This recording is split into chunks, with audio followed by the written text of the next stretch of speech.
la vie dans l'arc, première session. Chers frères et sœurs en Christ, tous les membres des églises branches et des sanctuaires locaux, les téléspectateurs de JCN et tous les enfants de Dieu qui assistent au culte via Internet. La dernière fois, nous nous sommes arrêtés lors de l'explication des versets 8 et 9. Tous les animaux entrèrent dans l'arche par paires, mâles et femelles, mais les animaux purs y montèrent par cette paire afin de préserver leur espèce. De plus, les animaux impurs furent pris par paires pour des raisons particulières et les animaux purs par sept autres. Comment autant d'espèces animales ont-elles pu cohabiter dans un espace aussi restreint pendant plus d'un an?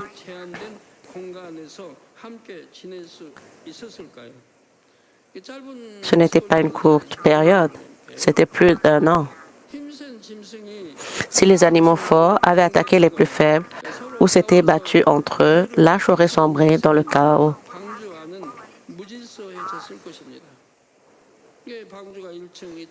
L'arche comportait 3 niveaux. Le premier abritait les animaux lourds, les deuxième et troisième niveaux de la famille de Noé. Mais en réalité, rien de tout cela ne se produisit à l'intérieur de l'arche. Pendant plus d'un an, il n'y eut aucun combat, aucun animal fort ne dévora les faibles. N'est-ce pas extraordinaire?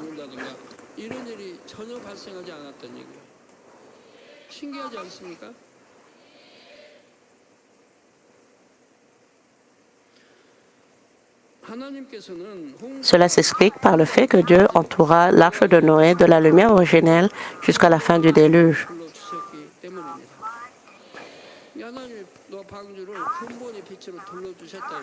Dieu enveloppa l'arche de sa lumière originelle et tous les animaux qui s'y trouvaient furent également baignés de cette lumière. C'est pourquoi il n'y avait pas de bêtes féroces, seulement des animaux doux et humbles. Ainsi, Noé vécut dans un espace entouré de la lumière originelle, même après le déluge. L'arche demeura enveloppée de la lumière originelle jusqu'à la fin du déluge. Par conséquent, les animaux ne révélèrent leur mauvaise nature qu'après avoir quitté l'arche et obéi aux ordres de Noé. Vous aussi, essayez de ressentir la plénitude de l'inspiration et de l'influence du Saint-Esprit. Alors, votre mauvaise nature ne se manifestera pas. Vous l'avez déjà expérimenté à maintes reprises. Une personne remplie du Saint-Esprit perd-elle son sang-froid? Non, elle devient toujours douce. Monte-t-elle? Non, elle ne monte pas. Le simple fait d'être rempli du Saint-Esprit engendre un tel changement. Vous pouvez voir comment les gens se transforment en douceur, en amour et en vertu. De même, parce que l'arche était entourée de la lumière originelle de Dieu le Père, tout à l'intérieur devint paisible. Les animaux restèrent tranquillement dans leur emplacement respectif. Permettez-moi de vous expliquer plus en détail la nature des emplacements attribués aux animaux. Dieu a agencé les espaces des animaux afin d'optimiser l'espace limite de l'arche. Comme indiqué dans Genèse 6, 16, l'arche comportait 3 niveaux, supérieur, intermédiaire et inférieur. Au niveau inférieur, les animaux étaient placés par ordre de poids. Par exemple, les éléphants, les hippopotames, les lions et les tigres, des animaux grands et lourds. Cet agencement était nécessaire à la stabilité générale de l'arche. Le fond devait être lourd pour que l'arche soit stable et équilibrée.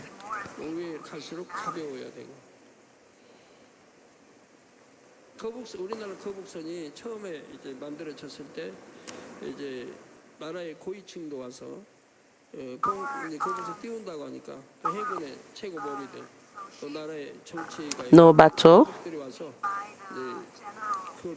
faits par l'amiral Isunshin dans l'ère de Joseon, ces bateaux en forme de tortue, quand les bateaux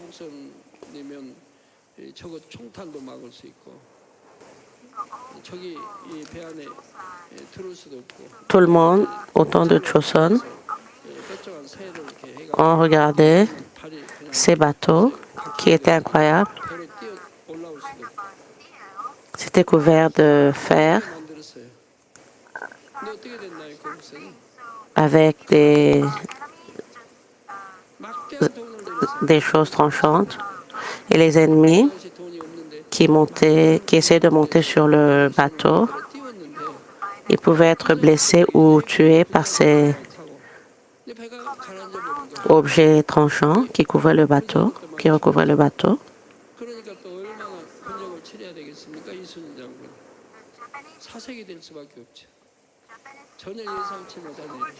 Alors les soldats japonais ont été beaucoup tués juste par les objets qui recouvraient le bateau.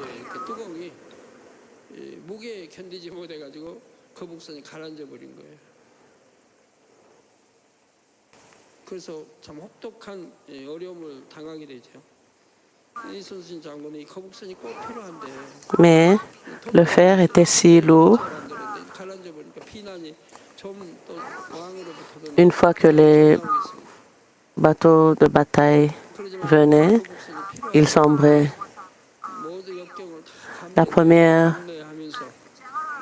Le premier test avait failli, mais l'amiral Isunshin a reconstruit le bateau,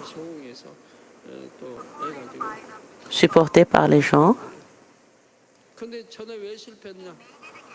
Il a construit de nouveau. Il a pensé à la balance pour que le bateau puisse flotter sur la mer. Il a recréé avec des matériaux un peu plus légers. Dans d'autres parties du bateau de bataille, cela est appelé le bateau en forme de tortue. Et aussi, l'amiral Isunshin a failli plusieurs fois avant de réussir à créer ce bateau, mais il n'avait pas abandonné.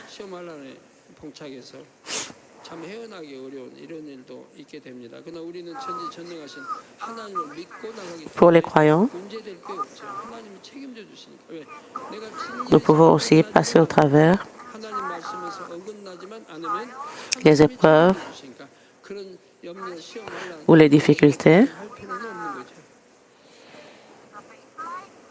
dans notre vie de la foi et nous ne nous soucions pas parce que Dieu le Père est toujours avec nous. Le fond devait être lourd pour que l'arche soit stable et équilibrée. Le niveau intermédiaire abritait les animaux suivants par ordre de poids, tandis que le niveau supérieur contenait les oiseaux, les reptiles et les 8 membres de la famille de Noé. Certains pourraient se demander comment Noé et sa famille pouvaient-ils vivre au même niveau que les animaux, que les oiseaux et les reptiles. Bien qu'ils vécussent au même niveau, les espaces étaient bien délimités, de sorte que Noé et sa famille n'étaient pas gênés. De plus, l'intérieur de l'arche était aménagé de manière très efficace. Par exemple, chaque étage disposait de son propre espace d'emmagasinage pour la nourriture. S'il n'y avait eu qu'un seul garde-manger sur un étage seulement, les allers-retours pour nourrir les animaux auraient été extrêmement pénibles.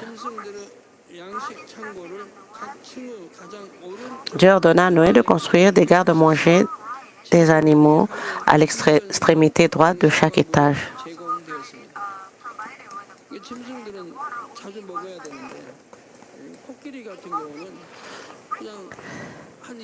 Dieu ordonna, les animaux n'étaient nourris et abreuvés qu'une fois par jour. Les animaux ont besoin de manger fréquemment et les éléphants, par exemple, doivent manger pendant environ 20 heures d'affilée pour être rassasiés. D'autres animaux étaient dans le même cas, mais ils n'étaient nourris qu'une fois par jour. Alors comment ont-ils pu supporter cela? Par la grâce de Dieu. Entourés de lumière et soutenus par la grâce de Dieu, ils n'ont jamais souffert de la faim, même avec un seul repas quotidien. La quantité de nourriture était suffisante pour que chacun soit pleinement rassasié, mais pas insuffisante non plus pour qu'ils aient faim.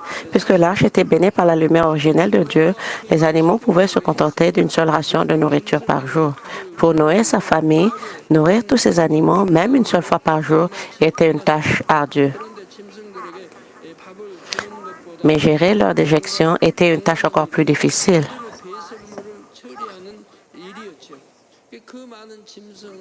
Avec autant d'animaux, d'oiseaux, de serpents et de reptiles, la gestion de leurs déchets représentait un véritable défi pour les 8 membres de la famille de Noé. Même s'ils ne mangeaient qu'une fois par jour, le nombre important d'animaux impliquait une quantité considérable de déchets. Si Noé et sa famille avaient dû nettoyer l'enclos de chaque animal individuellement, cela aurait été une tâche épuisante. Alors, comment Noé et sa famille ont-ils résolu ce problème?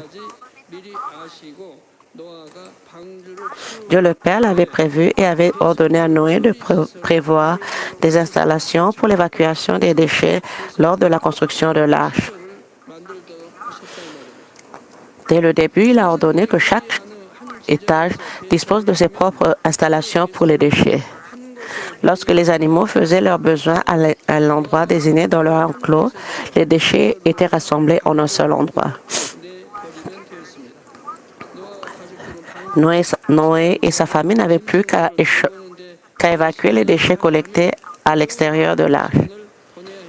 Pendant tout leur séjour dans l'arche, Noé et sa famille passaient la majeure partie de leur temps à s'occuper des animaux, ce qui les occupait énormément. Ainsi, ils n'avaient pas le temps de s'ennuyer ni de se laisser aller à d'autres pensées. Physiquement, ils enduraient un travail très dur et leur journée était bien remplie. Pourtant, ils ne se plaignirent ni ne déplorèrent leur sort.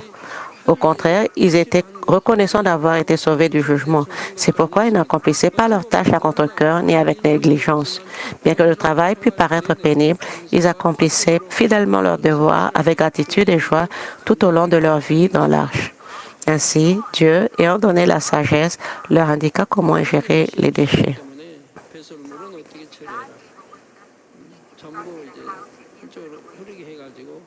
Il ordonna qu'ils s'écoulent tous d'un côté pour être éliminés. Et comme l'eau de mer était abondante, tout pouvait être nettoyé.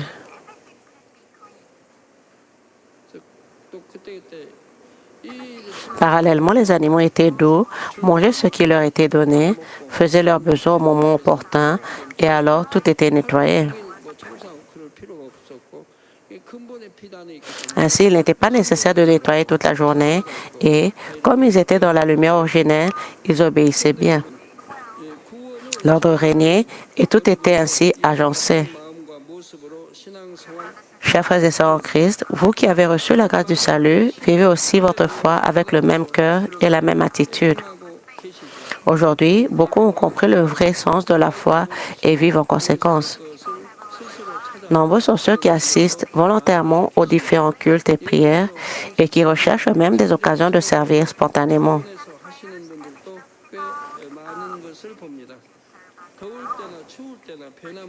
Par exemple, j'ai vu plusieurs personnes nettoyer volontiers les toilettes ou le sanctuaire. Il y en a aussi beaucoup qui servent régulièrement à la cafétéria, à la circulation ou au nettoyage par tous les temps. Bien que physiquement éprouvant et parfois désagréable, ce service est accompli avec joie par beaucoup, par gratitude pour la grâce du salut. Je les remercie tous sincèrement. Mais assurément, aucun d'entre vous qui avez commencé à servir avec gratitude ne le fait maintenant par obligation ou à contre-cœur. Le cœur qui dit « je sers parce que je suis reconnaissant de la grâce du Seigneur » ne doit jamais changer. Même si quelqu'un vous blesse ou vous offense, cela devrait-il altérer votre amour pour le Seigneur? Le Seigneur n'est pas à l'origine de vos épreuves. Alors pourquoi votre amour pour lui devrait-il changer? Lorsque vous rencontrez des difficultés relationnelles, c'est l'occasion de découvrir les contre-vérités qui résident dans votre propre cœur. Vous devez saisir cette occasion et être transformé pour avoir le cœur que le Seigneur désire. Noé, avec sa famille, vécut fidèlement et paisiblement dans l'arche, reconnaissant de la grâce du salut, malgré les difficultés de la vie à l'intérieur. Spirituellement, l'arche représente la parole de Dieu.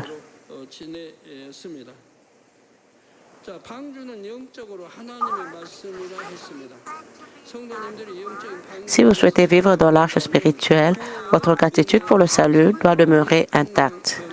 Quelles que soient les tempêtes, les vents ou les épreuves, tant que vous demeurez dans cette arche de toutes les nations, vous ne serez pas ébranlés.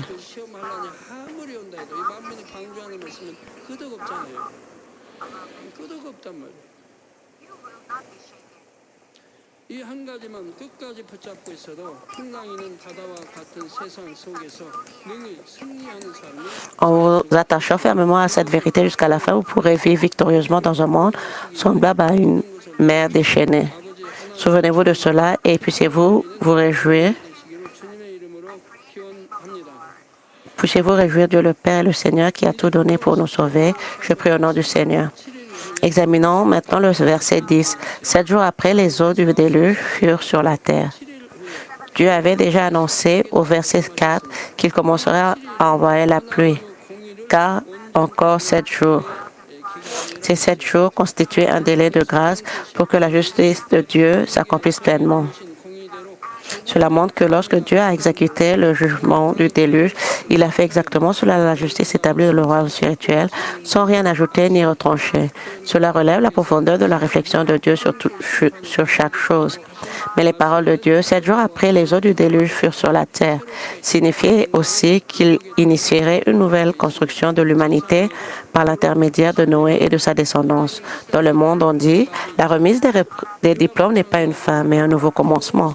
De même, bien que le jugement du déluge ait semblé mettre un terme à l'histoire de la construction, il ne s'agissait pas d'une fin, mais d'un nouveau commencement. L'expression « les eaux du déluge furent sur la terre » recèle également une signification spirituelle. La terre symbolise les ténèbres, tandis que le déluge, c'est-à-dire l'eau, symbolise la parole de Dieu. Ainsi, les eaux du déluge furent sur la terre signifie que Dieu a jugé et renouvelé le monde, souillé par les forces des ténèbres, par l'eau de sa parole.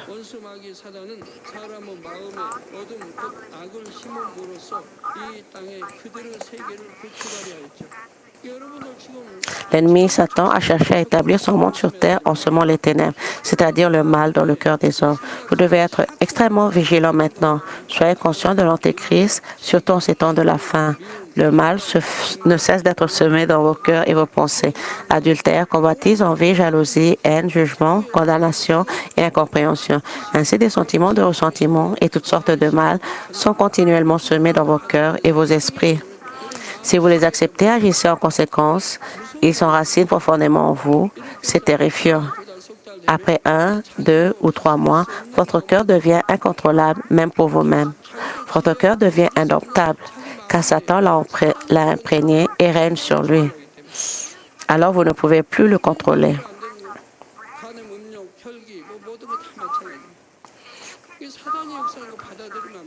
Adultère, convoitise, colère, tout cela est une seule et même chose. Vous ne devez pas accepter l'œuvre de Satan. Vous ne devez pas accepter la contre-vérité. Vous devez être entouré de la lumière et rejeter la contre-vérité. Mais comme cela a été accepté dès le commencement, de tels résultats sont survenus. C'est pourquoi je vous dis de couper tout ce qui permet une telle acceptation, de le couper. Si vous vous coupez des choses du monde, vous ne pouvez plus les accepter. Sans les ténèbres, seule la lumière demeure. Votre cœur doit demeurer dans la lumière, comme Dieu l'a dit. Si quelqu'un aime le monde, l'amour du Père n'est pas en lui. Dans 1 Jean 2,15, si l'amour de Dieu n'est pas en vous, comment pouvez-vous dire son fils ou sa fille ou prétendre au salut? Vous devez être les enfants de Dieu et son amour doit remplir pleinement vos cœurs. Alors, lorsque Dieu dit, « Mon fils », ainsi l'ennemi, le diable et Satan cherchent à bâtir son monde sur cette terre en semant la contre-vérité et les ténèbres dans vos cœurs et vos esprits, vous attirant dans son royaume. C'est terrifiant. Vous, jeunes adultes et étudiants, Assurez-vous simplement que cela soit vraiment effrayant. Vous devez comprendre ceci. Je ne parle pas en l'air, c'est la réalité et c'est terrifiant. À tout moment, vous pouvez être happé et il suffit de céder aux tentations du monde une ou deux fois pour être corrompu. Plus tard, à mesure que vous vous enfoncez, c'est comme tomber dans un marécage, impossible d'en sortir. Et si une situation perdure, elle devient une addiction. Et une fois accro, il est impossible de s'en défaire. C'est impossible. Même en essayant de s'en sortir seul, c'est impossible. Alcoolisme, tabagisme, jeux d'argent, toxicomanie, jeux vidéo, Internet, les addictions sont innombrables. Une fois qu'on y est tombé, il est difficile d'en sortir. L'ennemi, le diable et Satan cherchaient à bâtir son monde sur terre en semant les ténèbres, c'est-à-dire le mal dans le cœur des hommes. Le monde était rempli de péchés et leur plan semblait presque avoir réussi. Mais Dieu le Père avait préparé Noé, l'homme juste de son temps, pour ce moment. Lorsque justice fut remplie, il recouvrit la terre d'eau et renouvela le monde. Ainsi, l'histoire de la création humaine se poursuivit. L'histoire de la création humaine ne s'acheva pas.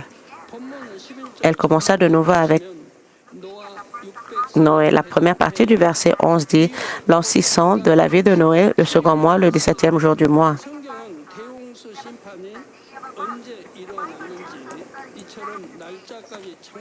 La Bible nous donne la date exacte du jugement du déluge.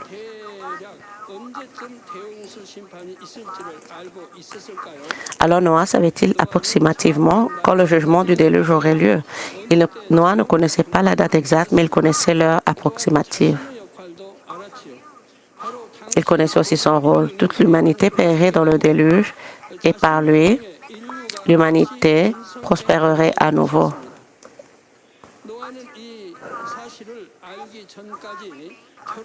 Jusqu'à ce qu'il comprenne cela, Noé resta célibataire et vécut seul. Il voulait vivre une vie à l'écart du monde pécheur. Sachant que le jugement existe, commettrait-on encore le péché? C'est pourquoi beaucoup de nos croyants vivent une vie séparée du monde. C'est une grande bénédiction. Hommes et femmes vivent ainsi. Pourquoi? Parce que nous vivons les temps de la fin. Vous ne vivrez pas 70, 80 ou 100 ans sur cette terre. Vivre une vie séparée du monde sans péché en ces temps de la fin, quelle immense bénédiction. C'est aussi la meilleure façon d'aimer Dieu le Père avant tout. N'avez-vous pas tout donné à Dieu le Père, votre corps, votre cœur, votre volonté, votre sagesse et votre vie? C'était vivre une vie séparée du monde, dans un monde rempli de péchés. Mais après avoir appris le plan de Dieu, Noé prit une femme pour perpétuer sa lignée, car il connaissait le plan de Dieu le Père, que tous seraient jugés par les eaux, ne laissant derrière eux que sa famille. Sachant cela, il se maria et eut des enfants. Ainsi, Noé n'eut de fils qu'après avoir atteint l'âge de 500 ans. Il aurait pu avoir des enfants plus tôt, à 60 ou 100 ans. À cet âge, les personnes proches de la sanctification étaient particulièrement robustes et en bonne santé. Mais il atteignit l'âge de 500 ans pour se marier et avoir des enfants, afin de perpétuer le royaume de Dieu le Père.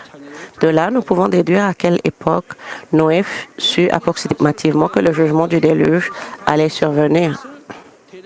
Autrement dit, Dieu donna à Noé non pas quelques décennies, mais suffisamment de temps pour se préparer au jugement du déluge.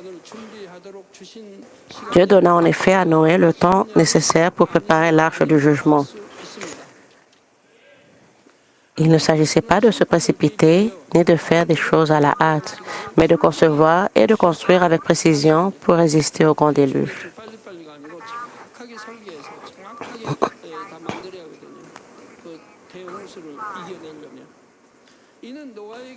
Ce n'était pas seulement pour Noé, mais aussi pour les gens de son époque, afin qu'eux aussi puissent saisir l'occasion du salut. Dieu a enduré cette longue période avec foi et a obéi à la parole de Dieu. Il a construit l'arche et préparé des provisions. Il a aussi proclamé avec diligence au peuple que le jugement du déluge approchait. Pourtant, seuls les 8 membres de la famille de Noé ont été sauvés du déluge. Malgré ces cris répétés, personne ne l'a entendu.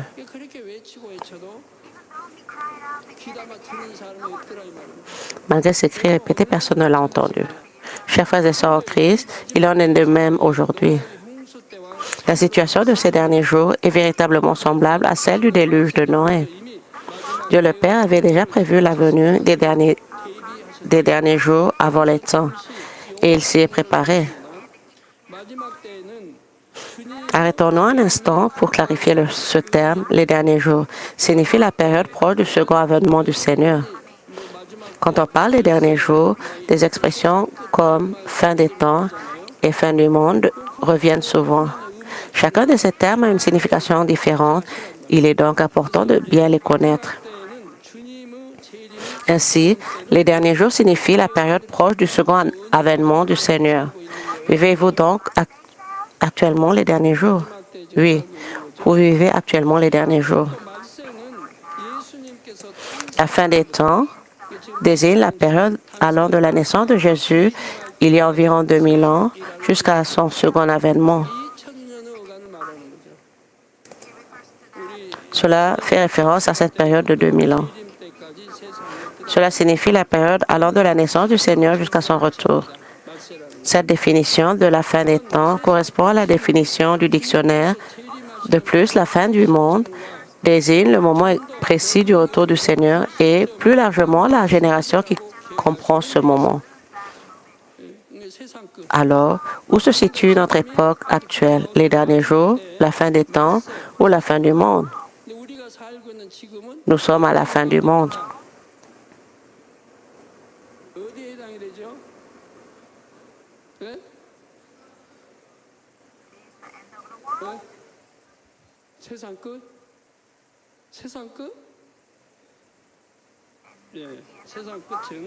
La fin du monde? La fin du monde est le moment du retour du Seigneur et, plus largement, la génération qui comprend ce moment.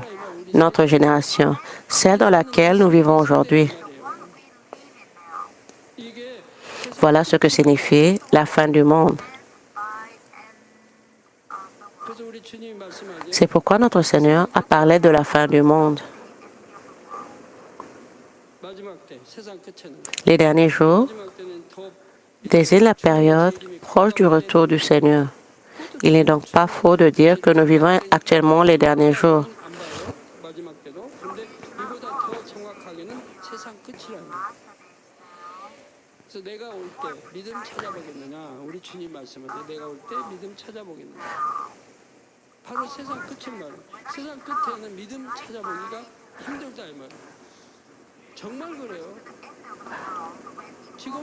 La fin du monde est le moment où de retour et plus largement la régénération.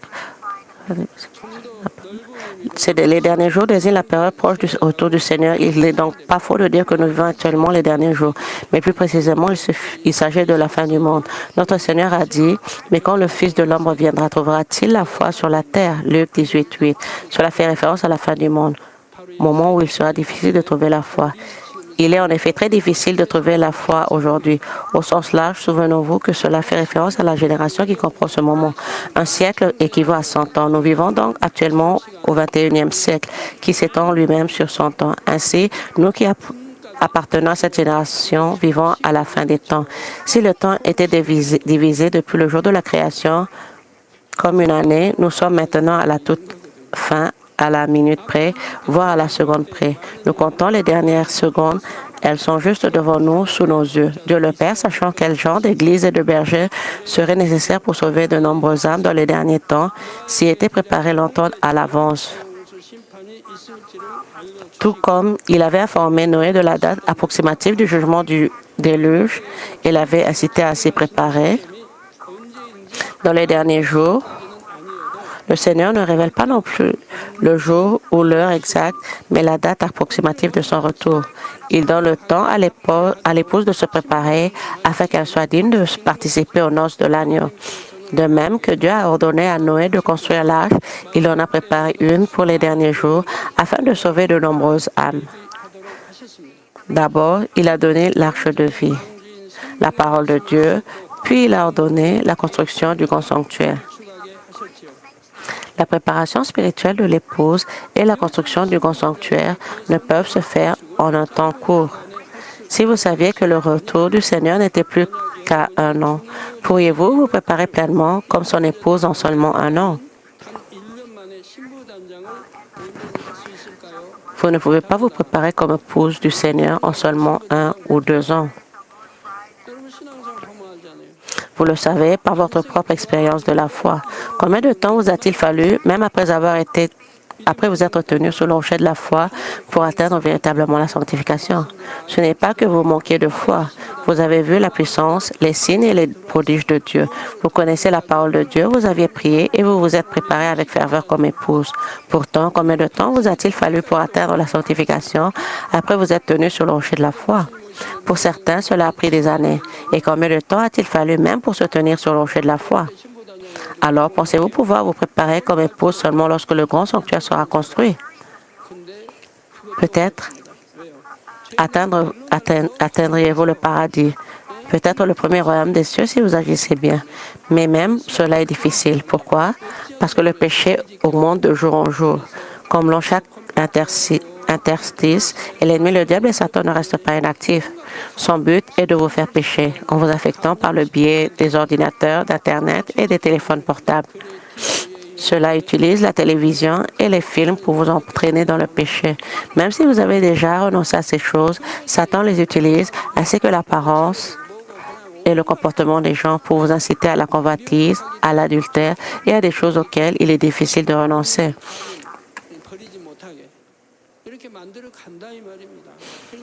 Alors, pouvez-vous vous préparer comme l'épouse en 1 ou 2 ans?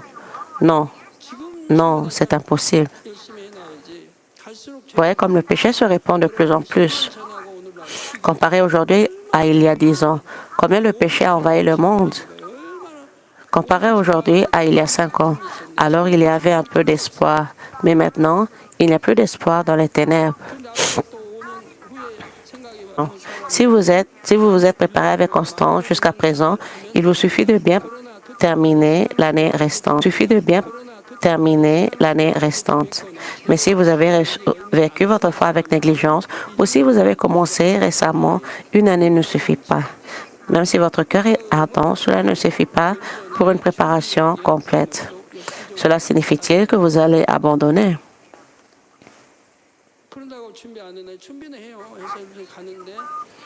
Vous vous préparerez, mais cela ne suffira pas pour atteindre la Nouvelle Jérusalem. 1 ou 2 ans ne suffisent pas pour atteindre la Nouvelle Jérusalem. Atteindre le paradis, le premier royaume, ou le deuxième, en 1 ou 2 ans est possible. Mais le troisième royaume est difficile.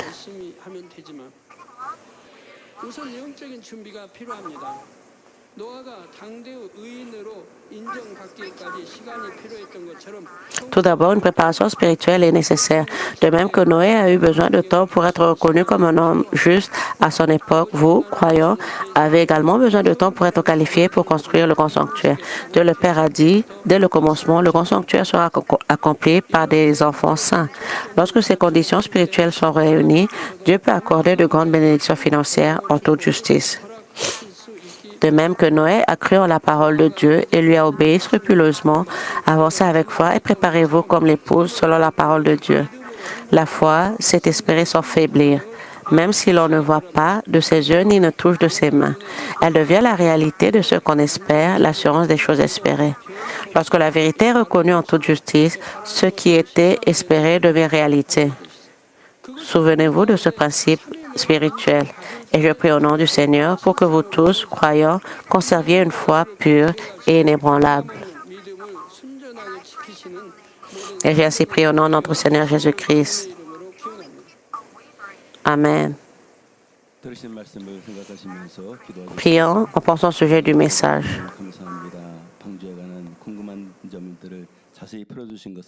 Dieu le Père, merci pour avoir appris ce qui est révélé au sujet de la vie dans l'arche.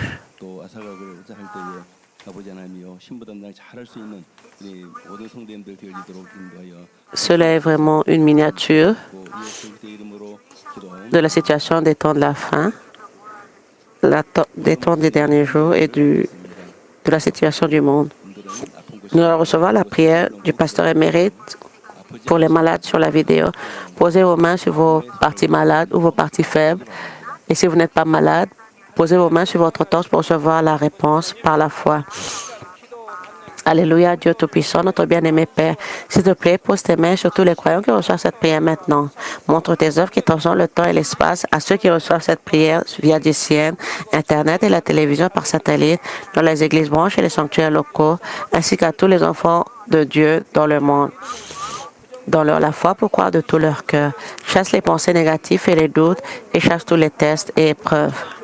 De la tête aux pieds, tous les entrailles, articulations, nerfs, tissus et cellules, quelle que soit la partie malade, brûlée par le feu du Saint-Esprit et la lumière originelle. Au nom de Jésus-Christ, je commande à l'ennemi, le diable et Satan, que toutes les maladies, germes et virus et infirmités disparaissent, que la lumière soit. S'il te plaît, brûle toutes leurs maladies terminales et incurables avec le feu du Saint-Esprit. Chasse toutes les maladies endémiques, dont la malaria, le paludisme, toutes les maladies contagieuses, y compris le rhume, la grippe et la fièvre, disparaissaient. Protège-les de toutes sortes de germes et de virus. Guéris-les de toutes sortes de cancers, de l'estomac, du poumon, du foie, du sein, de l'utérus et de l'intestin.